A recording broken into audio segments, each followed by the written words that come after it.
Од обвинителството молча докаде е предистражната постапка за случајот Рекет 2, кои се обелодени во јавноста пред речиси 1 месец.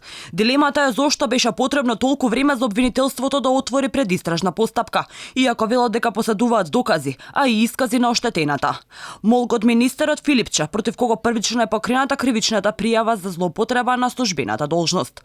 Алфа го праша министерот за здравство дали досега бил повикан да даде исказ во обвинителството, но до почетокот на вестите одговор не добивме.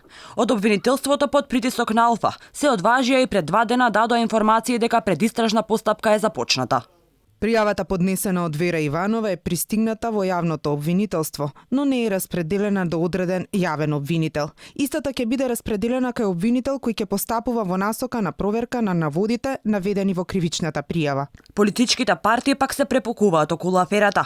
Мицковски се закани дека доколку обвинителството не ја води постапката транспарентно, јавно ќе објави докази кои тие како партија ги поседуваат за овој случај. А премиерот Заев на некој начин застана во одбрана на директорот на Фондот за здравствено осигурување Ден Дончев и министерот за здравство Венко Филипче. За аферата што пукна пред речиси 1 месец и го доби називот Рекет 2, се изјаснија и Дончев и Филипче. За директорот обвинувањата биле неболозни, а за министерот смешни.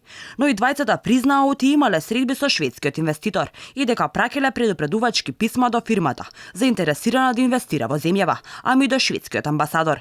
Во истите, македонските представници им пишале на швеѓаните дека против фирмата што сакаа да ја купат се води истрага. Вера Иванова, претходната собственичка на Диамет, поднесе кривична пријава за злоупотреба на службената положба на Ден Дончев и Филипче, додека според пријавата ја оштетиле и неа, ама и државата, преку обид да спречат влез на странски инвеститор, а со цел да извлечат пари и за себе.